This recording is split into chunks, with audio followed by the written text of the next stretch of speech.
think you guys were in New Orleans at one point, Mm-hmm. and there was a situation with Suge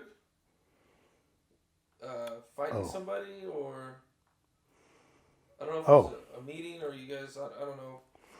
oh, wow. Let me see. How do I tell that story? I've told it a bunch of times, but got to give it justice. Um, there was a situation where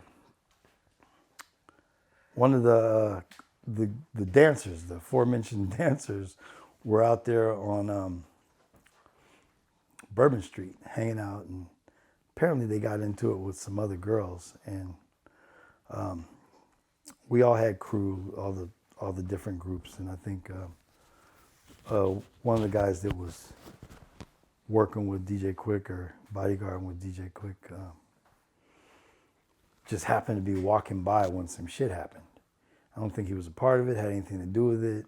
I don't even think he realized some shit was happening. It's just one of the girls had mentioned they saw him walking by. So we're all at this hotel, and all of a sudden we get this big summons. Simon want to see everybody. So everybody's like, what's going on now? So we all get up to this room, and all of us Tupac people with Tupac, DJ Quik people are hanging out. This crew is over here, this crew is over here. Just different groups were on that tour. And he called the girl up to the front and said, bitch, what happened? And she said, these bitches, da da da da. She started telling her story. And we all, I don't know what's going on. We're all fucking nervous. We're all in this fucking room. What the fuck is going on? Some beef, what's happening? Somebody getting sent home, what? So he gets in her face. I'm like, he's about to knock this broad out.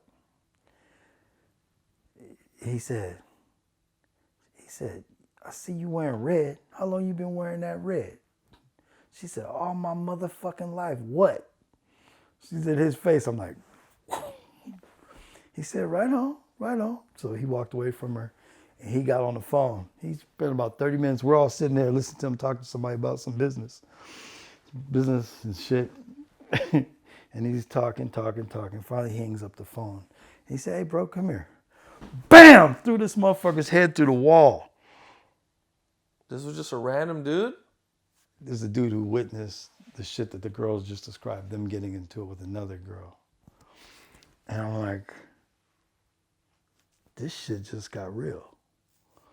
And he's like, a lot of y'all not taking care of your own crews. Y'all should be handling y'all shit. I'm trying to do a Suge voice right now. No, I think, yeah, that happened before.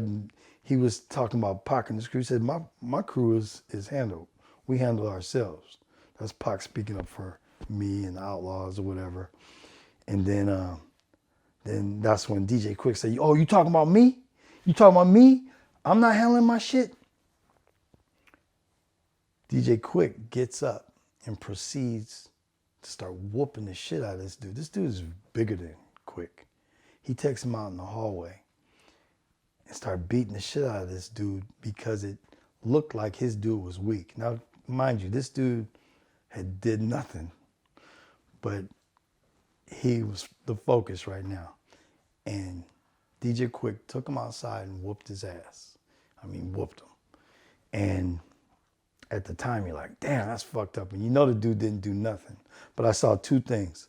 Suge was setting the tone for people being loose, And the second thing was what it didn't look like, but what I understood later was that dude, DJ Quik, was saving his life because Suge was about to fuck him up, make an example out of him. And DJ Quik beat him. This guy could have fought DJ Quik.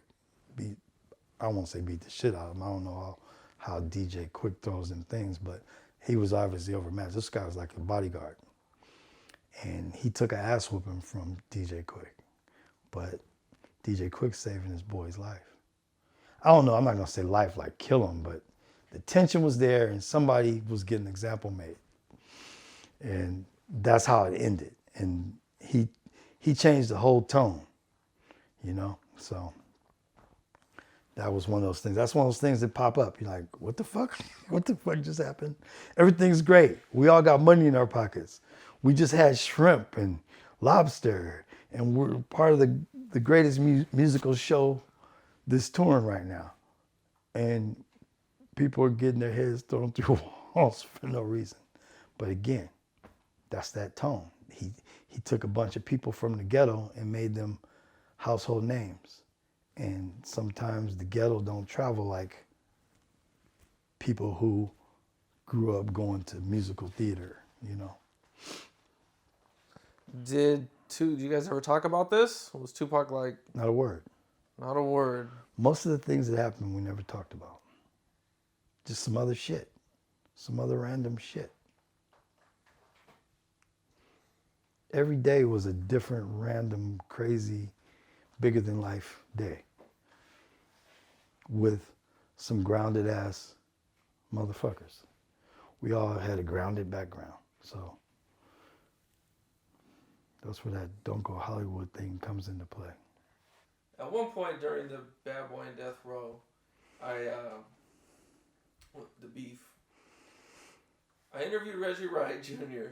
Reggie. And when he was talking about when he was around during the East and West beef, that the night that he's hooked up with Faith, or everybody says, I was there in the studio.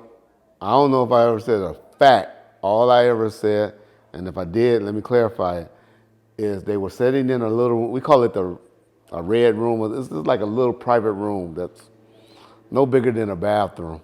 They had a little couch in there. That's where niggas would go, either whoop on somebody or mainly to go and hook up with a chick. And he was sitting in that room. For some reason, I was going into that room or just checking around, doing studio checks and all. And they were in there, and he was pushing, at that time, her head down towards his genitals. That's all I saw. That he walked in California. In California. Okay. That he walked in on Tupac and Faith, and it looked like she was giving him head. Whoa. Did Tupac ever discuss Faith with you or anything? No, but I hung out with Pac and Faith and someone else. You hung out with them together? Yeah. Before they hooked up, or? I never physically seen them naked, but yeah, things might have transpired, and happened, but I don't know. I was busy hooking up myself with somebody else.